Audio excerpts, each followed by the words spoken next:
Hi everyone, welcome back to my channel, welcome back to my greenhouse. My name is Joe. In today's video, I'm going to give you a little bit of an update of things going on in my greenhouse, in my cactus and succulent collection. It's a bit of a hodgepodge of different topics, but hopefully equally interesting to you.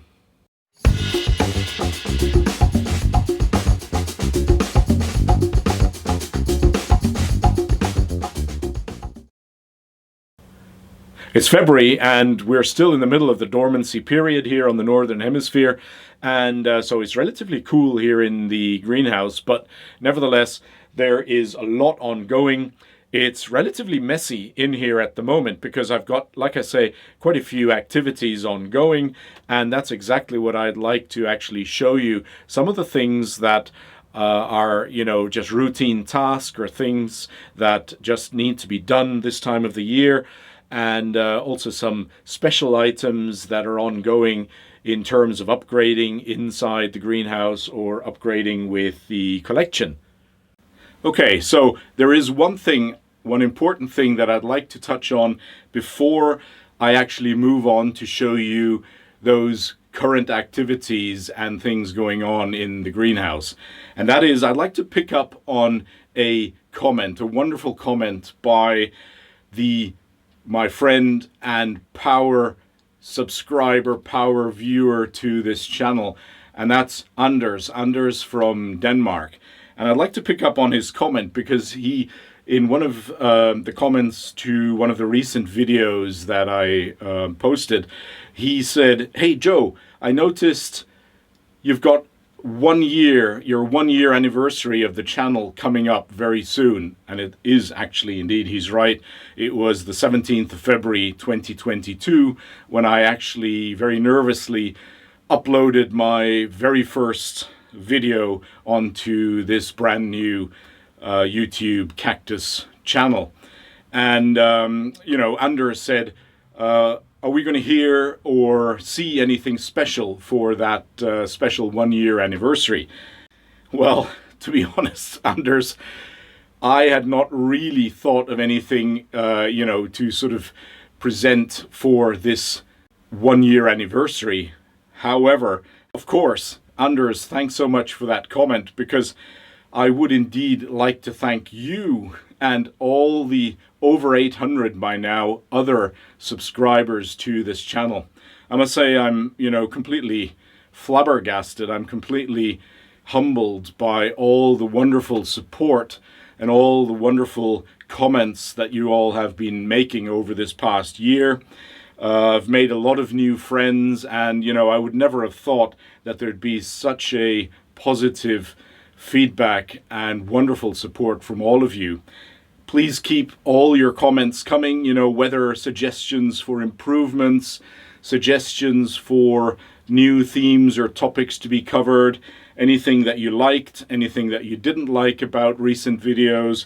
Just keep that feedback coming. I think, the engagement with yourselves is just so motivating and so uplifting. It's fantastic. So a very warm and huge thank you to all of you subscribers and viewers out there. Thank you. So let me just go ahead and show you some of those activities ongoing just right now. Now, one of the main things that's keeping me busy at the moment in this winter period, and it's February, is potting and repotting. And you might be surprised to hear that, I'm actually using this winter period, the dormancy period, to do, in fact, most of my repotting. But it is actually a fantastic time to do that, and I'll tell you why in a moment. A lot of people will tell you that, the best time to pot and repot your cacti is during the growth period, during the spring and summer. That might work well also. That might work well for others. For myself, what works extremely well, what has worked over many, many years, is to actually use the dormancy period and, if you like, the tail end of the dormancy period to do most of my potting and repotting of cacti and also many other succulents. Why is that? It's mainly because Actually, it is a period when I'm least disturbing my plants. They're in dormancy anyway, they're not growing, there's hardly any photosynthesis going on. Their metabolism is pretty much shut down because of the cool temperatures and the short days. Now, this, of course, means that if I'm now repotting my cacti in this time of the year, I'm also not really disturbing them. And the other thing is that they will now actually have retracted, if you like, most of the water and fluids out of their root systems. So the root systems are pretty much, except for the core root system, immediately closest to the plant stem, but the usually thin, wide network of cactus roots, that network is now actually pretty much dried up inside the substrate, inside the pots. And that, of course, is something that I will be removing, that old last year's, now dried up root network. And I'm going to, as I'll show you in a moment when I show you a few examples of potting and repotting, I actually removed that old network of last year's root growth. So it is also an ideal time to repot because the substrate is for sure very dry now. I've not been watering my plants since, when was it? I think it was in October that they received their, early October or so, their last watering. And since then, they've been standing cool and absolutely dry in my greenhouse. So from that point of view as well, it's quite easy to remove the substrate, the old substrate. And what I will, of course, say is that it's going to be really important as I repot into the very dry, of course, new substrate as well, that those roots, which the old system that I've been removing, there will be small damages, of course, that occur while repotting. And that happens, of course, at any time of the year. But the nice thing is, because it's so important to let those damaged roots completely heal and dry off before watering, well, that's exactly what's happening now, isn't it? They're all standing dry anyway, so there's still a couple of, quite a few weeks, if not 1 to 2 months still, that they will now be standing dry in their new substrate. And so that minimizes the risk of getting root rotting, and therefore, minimizing the risk of losing plants because of damages and rot as a result of repotting. So anyway, enough about why I really like repotting my plants during the dormancy period. And keep in mind, I never do that at the beginning of the dormancy period. So, October, November, December, not a good time for me here to repot. But come, end of January and then into February, that's a great time, because it's not until sometime in March, second half of March usually, that the plants will start to, restart their engines. And I'll slowly start watering carefully during warm and nice weather periods. So here's a beautiful Azureo cereus, a blue cereus. So the Azureo cereus hertlingianus, this is. And I'm going to repot this one from its plastic pot. I mean, from the point of view of size, I don't think I would actually need to repot this one just right now. It's got still quite nice space in the pot here, considering the size of the plant. But I'd like to actually move this Azurus cereus from a plastic pot that it's currently in into a terracotta pot. And so I've prepared this terracotta pot.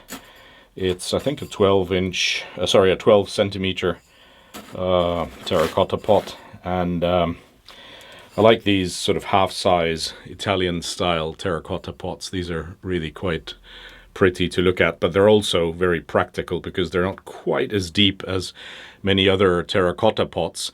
So they're half size, and that's just right, just perfect for many of our cacti. Okay, so I'll just go ahead and go through my regular routine of repotting. So what I do, of course, is the pot has a hole. That it has to have a hole. I really would recommend that you have a hole in the terracotta or plastic pots that you use, simply to make sure that the excess water when watering can actually run off out of the substrate, rather than producing a waterlogged substrate, which you really don't want, and definitely your cacti do not want, because they hate standing in waterlogged, wet substrate for too long.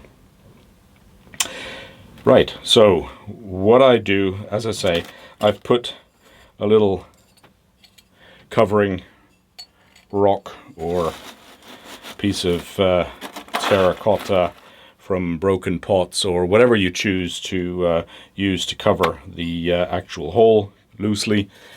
Then I add a little bit of the new potting substrate. This is my standard potting substrate that I use, and I always put it in a little vessel like this, because that allows me to pour quite nicely the substrate.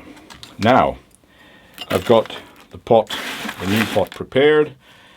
Very important, make sure you do not lose sight of the name tag to your plant that you're actually about to repot, because it's really valuable information. And it's quite easy when potting and repotting lots and lots of plants on a day to actually lose sight and to mix up these name tags, which of course you don't want to have happening. So make sure, as you're potting them, repotting them one by one, at least that's what I do, I always have the name tag right next to the pot, and I remove it from the old pot, like I'll remove the plant in a moment, and then I make sure that I put that name tag straight back into the new pot, so it doesn't get mixed up with other plants. Right, so this is a bit of a prickly affair here, as you can see, so I'm gonna try and protect my fingers here a little bit. And what I usually use is just a strip of newspaper, and so I just use that as a strip, which I sort of gently just kind of wrap around the cactus, and in that way I've got a little bit of a grip.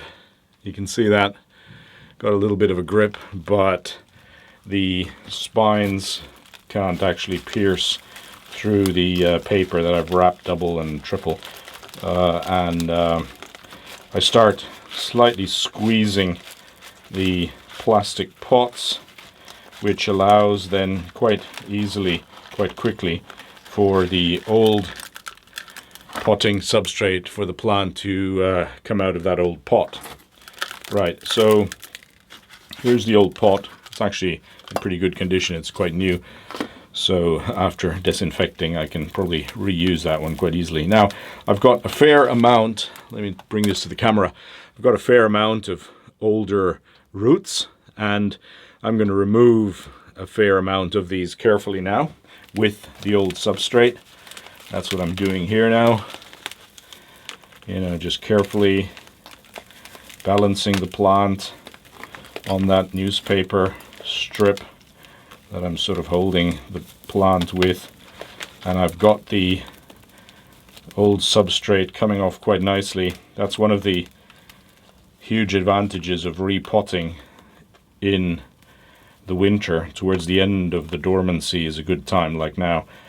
because the substrate is completely dry, at least it should be, and that allows for it to be removed quite easily. Also, you can see these are the typical roots, the root system that the cactus has developed in the old pot, and a lot of that root system is actually going to be completely replaced in the new growing season. And so I'm going to carefully just pluck off. It comes off quite easily just on its own, and my sort of rule of thumb is, you know, as long as it comes off easily on its own, it can be removed. But then I come to the sort of core of the roots, of the root system, if you like, and that's the part that I leave, and basically that's the part of the root system that will now be reused by the plant in the spring to start growing new roots. Okay, so then I hold the plant carefully, you know, above the new pot, and I put in a little bit of substrate. Okay, so I'll need a bit more substrate. I'm going to get that from down here. I've got my larger container.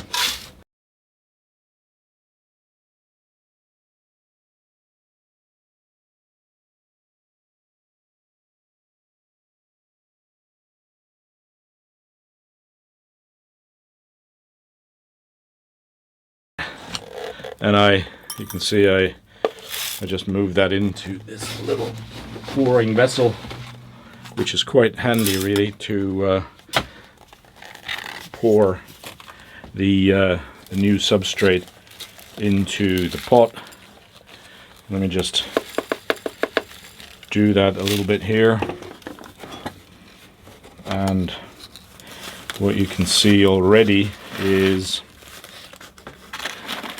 let me just take the paper off for a moment so you can see what I'm doing here. Does that help? Just right. So you can see that the cactus is roughly centered, you know, try and center it as well as possible, as practical as possible, and you can distribute the new soil already quite nicely around the plant. There's a little bit more that needs to be added on this side, which is what I'm just doing. And then just with a little stick, or I use a pencil, you know, you can quite nicely distribute the new substrate in the pot. A little bit more missing here. Let me add that. And again, with the pencil, just redistributing that a little bit. Now, the next thing I always do, I've got a little bit of this drumming, the cactus drumming going on here. This is just a bit of settling of the substrate that's happening here, and you can see, if I hold this closer, that, you know, the substrate has not just compacted through the shaking, but also with the help of the pencil, or you can use, you know, a small piece of wood or whatever you choose. Now, I think I've got it quite well centered, but let me just see, I might move it just a little bit more. That's what I'm doing here. That's it. Perfectly centered. Don't want to overdo it here. And you know, I always make sure that I leave a little bit of a rim, so the substrate basically shouldn't go all the way up to the rim of the pot, the top of the pot, but should always be a little bit lower. So that makes it easier when you're actually watering the plant, that the water you know, doesn't immediately spill over the side of the pot or washes out the substrate. In this way, the water can actually you know, quite nicely, first of all, settle inside the pot on the substrate. And when the substrate is very, very dry, it sometimes takes a little bit of time for it to percolate into the the inside of the substrate. So quite good if you've got this little bit of storage space, so to speak, for the water to start off when you're watering. Right, and I think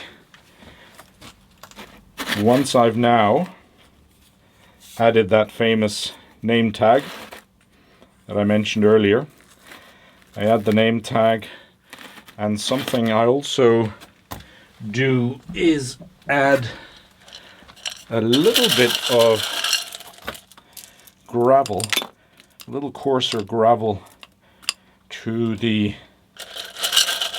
top of the soil. Now that, you'll probably say, well, that's now taking away some of the space that you've created for the water, everything you've just told us. Well, a little bit of that space is taken through this gravel. There's still plenty of space left for the water to start percolating and collecting and then percolating down. And actually, another advantage of having a little bit of gravel, sort of topsoil, if you like. That's what it looks like now. The advantage, not only is it actually, if you use a type of grit or gravel that is also quite nice to look at, but the main advantage is that it actually also avoids, if you've got, like I do, pumice, for example, as a part of your soil mix, then if you pour water in there, the pumice will, because it's so light, will tend to float up to the top quite easily. Now, if you've got a little bit of a gravel layer like this, and you'll notice I don't actually close that gravel layer so that there's enough gaps in between the gravel for the water to percolate or precipitate up and for the substrate to dry. So just a little layer that holds down the pumice when watering, and it also allows during hot weather for a slightly longer period of time that the mineral substrate actually stays a little bit damp, which is just something you need to keep in mind, that you're going to have to know when your substrate is completely dry, because you're not going to that easily see it with this gravel layer on top. So some people actually don't like putting any gravel at the top at all, and that is, of course, because it allows you to have better monitoring, if you like, of the actual state of dampness or dryness of the substrate itself. But I think, if you've been using your substrate for many years, like I have, then you get a bit of a feel for how long it takes during which type of weather, until it actually dries out. And by the way, just as a tip, something which I don't think I've actually seen described in many videos, but something I do is I sort of have a dummy pot. And that dummy pot is a pot that, for example, if I was to take a dummy pot the size of this one here, I would just fill this in the same way that I filled this one with the new substrate. Fill it pretty much to the top and put a little rock about the size of the cactus in the middle of it on top. And when I'm watering my collection of plants, I also water that dummy pot, if you like, and it'll be a good sort of marker for me to just see how quickly it dries. And the nice thing is as well, I can, anytime just turn that dummy pot upside down if I'm really curious to see how dry and whether it's actually already dry my substrate is towards the bottom of the pot. So that's maybe just a little tip that you might want to follow. Like I say, I use this dummy pot method quite successfully because it helps me gauge how dry or wet the substrate in the pots that my plants are growing in actually is. Anyway, so much to that. Here's the newly potted Azuris cereus hertlingianus in its new pot. And there you go. Off you go back into the collection. So here then is the root system that I've removed, or that part of the root system that I've removed. You know, it's all dry and died off roots really from last year's growth, and no problem at all now to have removed that. However, the really important thing now is, you know, do not water that newly planted, that repotted cactus for at least a week. I usually wait at least 10 days to 2 weeks so that any of the root ends or roots that have, you know, now been broken and sort of slightly torn off, there are of course now open wounds, if you like, open parts which just need to reheal, and they do that quite well in a you know, if the substrate is dry. And then after about 2 weeks, like I say, 10 days to 14 days, you can slowly start watering again. And that, of course, is not the case just right now for me, because my plants are still in their dormancy period. So they'll actually be standing quite dry or entirely dry in their pots for many weeks to come, not just for these next 10, 14 days. So I'm not going to be watering until the spring, when the growing season actually starts up. And that's when those root systems that now have been repotted will, you know, well and truly have healed and dried off quite nicely. And so there's a very little risk of them actually starting to rot and get fungi and whatever infestations that they might get if they were to be watered straight away after repotting now, for example.